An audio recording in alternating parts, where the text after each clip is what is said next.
Jika kita membaca buku autobiografinya Tan Malaka yang berjudul Dari Penjara ke Penjara, maka kita seperti disajikan adegan novel atau bahkan film yang berkisah tentang penyamaran dan perjuangan bertahan hidup dan menghindari penangkapan dari negara-negara imperialis. Perjalanan hidup dari muda, sekolah di negeri Belanda, kemudian kembali sebagai pejuang sampai ditangkap dan dibuang kemana-mana. Sampai pada akhirnya, saat Belanda kalah, dia kembali ke Indonesia dengan menyamar menjadi Ilyas Husein.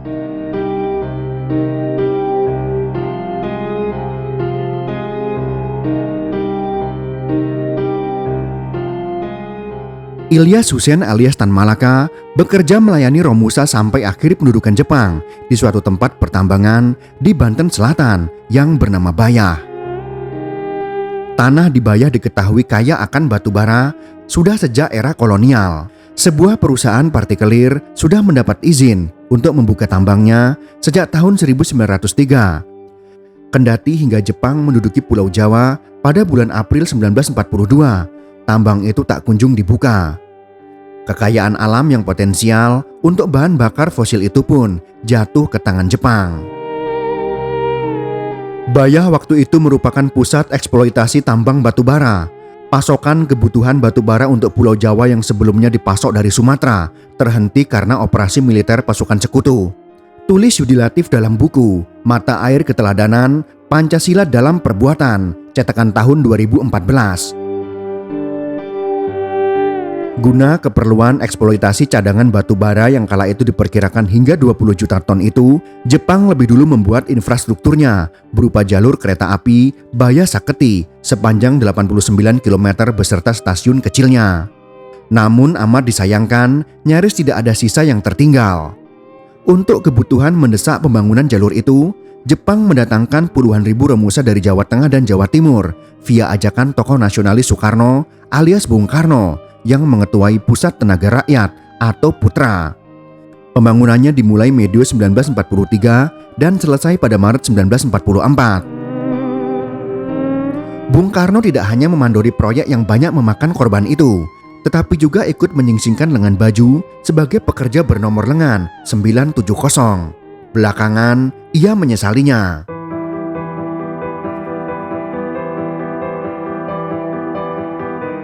Dalam kenyataannya, aku Soekarno yang mengirim mereka pergi bekerja.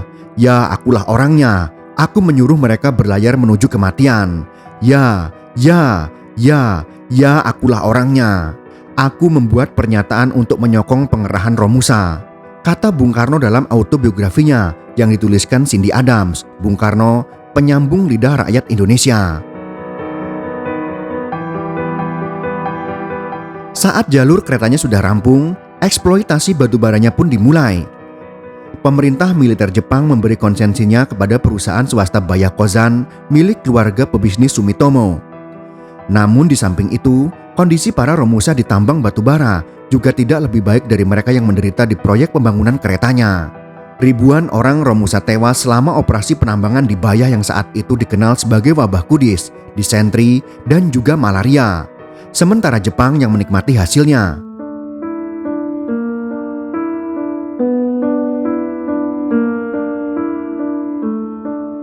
Diperkirakan Jepang mengeruk 300 ton batu bara per harinya. Penderitaan puluhan ribu Romusa itu turut jadi perhatian aktivis kiri, yaitu Tan Malaka, yang kebetulan menjadi pekerja di pertambangan itu. Dengan nama samaran Ilyas Husein, Tan Malaka berangkat dari Jakarta setelah melihat sebuah pengumuman lowongan kerja juru tulis yang dilihatnya usai ke perpustakaan. Tan lalu melamar dan diterima. Sebagai juru tulis di Bayah Kozan, Tan diam-diam menyusup dan berbaur dengan para Romusa di pertambangan tersebut.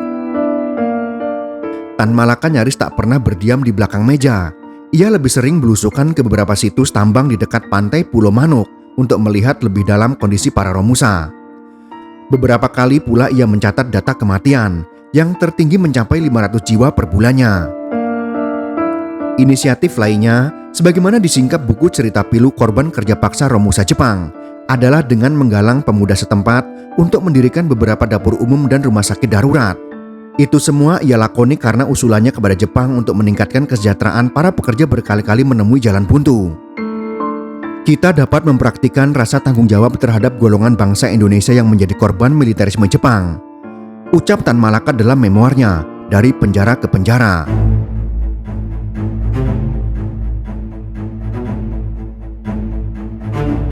Parino, lelaki asal Purworejo, Jawa Tengah, tinggal di kampung Pulau Mano, Desa Dharmasari Bayah. Ia adalah salah satu dari 20.000 pekerja yang datang dari Jawa Tengah dan Jawa Timur untuk bekerja di lubang tambang batubara di Bayah, Banten Selatan pada masa pendudukan Jepang. Kalau tidak salah, orangnya sangat pintar, ujar Parino saat teringat sosok Ilyas Husein yang tiba di Bayah pada Juni 1943. Seperti dikutip dari seri Tempo, Tan Malaka, Bapak Republik yang Dilupakan, terbitan tahun 2010. Ilyas Husein adalah nama samaran Tan Malaka saat bekerja di Bayah. Berdasarkan pengakuannya dalam Madilog, cetakan tahun 2019, petualangannya di Banten didorong oleh kesulitan ekonomi.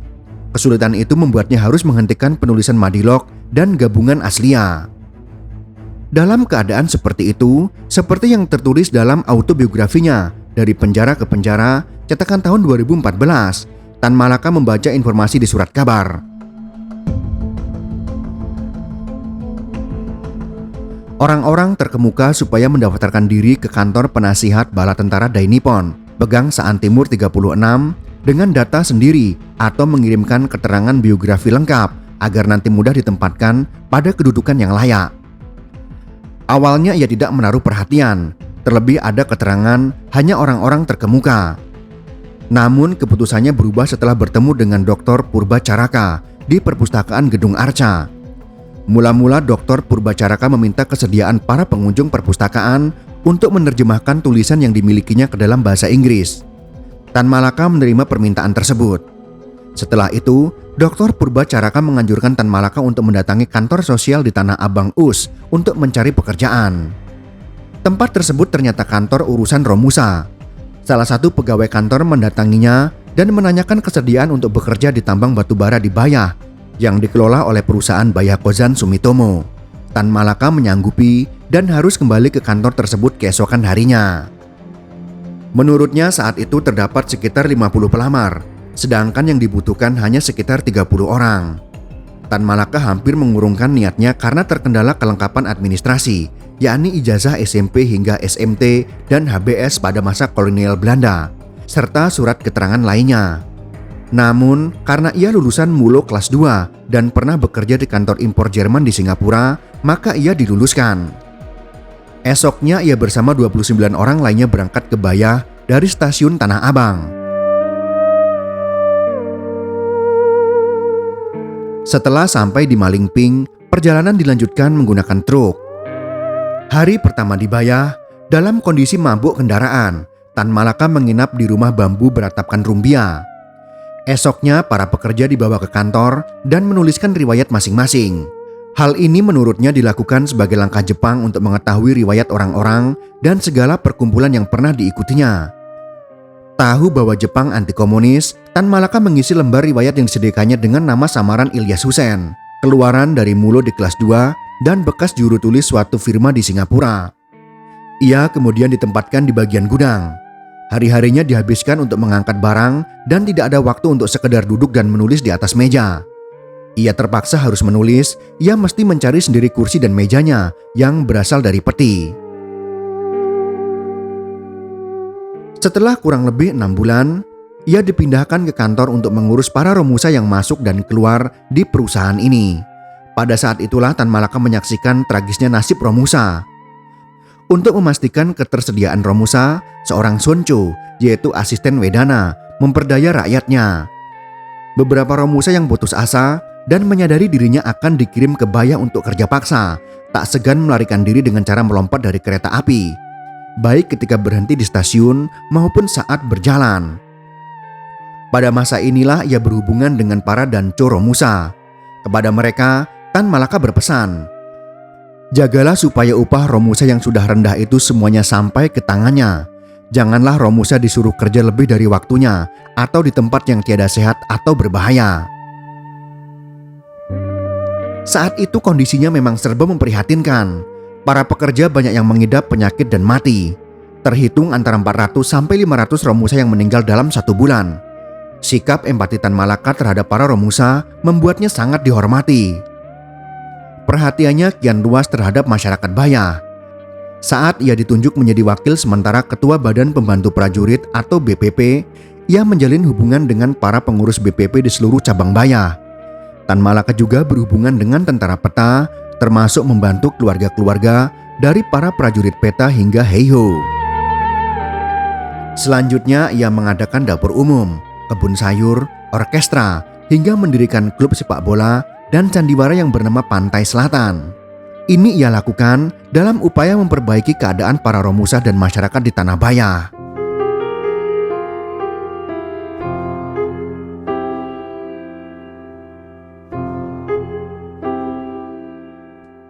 Sekali waktu tersiar kabar bahwa Baya akan kedatangan Bung Karno dan Bung Hatta. Tan Malaka alias Ilyas Husein bersama beberapa pegawai lainnya terpilih untuk menyambut keduanya.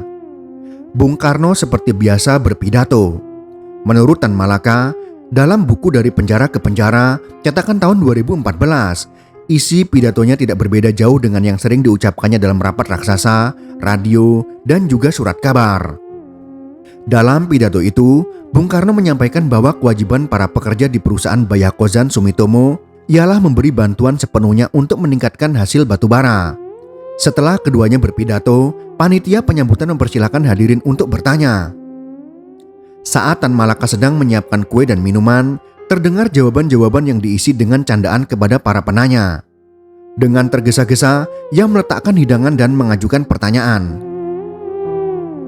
Kalau saya tiada salah bahwa kemenangan terakhir akan menjamin kemerdekaan Indonesia, apakah tiada lebih tepat bahwa kemerdekaan Indonesia lah kelak yang lebih menjamin kemenangan terakhir?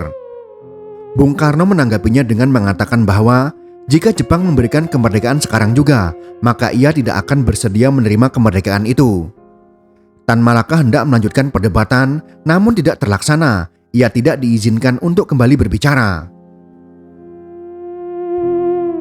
Selain sibuk bekerja di Baya dan sedapat mungkin membantu memperbaiki nasib Romusa, Tan Malaka juga terpilih sebagai perwakilan pemuda dari Baya untuk berangkat ke Jakarta guna mengikuti perkumpulan pemuda dalam masa gejolak menjelang kemerdekaan. Pada tanggal 6 Agustus 1945, Tan Malaka pergi ke Jakarta dengan harapan akan bisa ikut berperan di tengah perkembangan yang haluannya sama sekali belum menentu. Tulis Harry Epouze dalam Tan Malaka, Gerakan Kiri, dan Revolusi Indonesia Jilid 1, Agustus 1945 sampai Maret 1946, cetakan tahun 2008. Sesampainya di Jakarta, ia menemui B.M. Diah, ketua pemuda radikal yang tergabung dalam angkatan baru. Kala itu, Tan Malaka masih menggunakan nama samaran Ilyas Husein sebagai utusan pemuda dari Baya. Dalam pertemuan itu, ia bermaksud mengetahui jalannya rapat organisasi pada tanggal 6 Juli sebelumnya. Selain itu, Tan Malaka juga menyatakan dukungannya terhadap gerakan pemuda. Namun dalam kunjungan yang kedua, ia hanya bertemu dengan Herawati, istri dari B.M. Diah. Sebab suaminya telah ditangkap Jepang akibat sikapnya yang menentang gerakan rakyat baru. Setelah itu ia kembali ke Banten, tepatnya di Rangkas Bitung.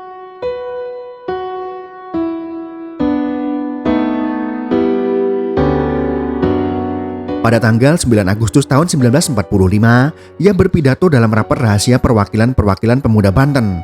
Penuh semangat, ia memberikan contoh perjuangan kemerdekaan di negeri-negeri lain.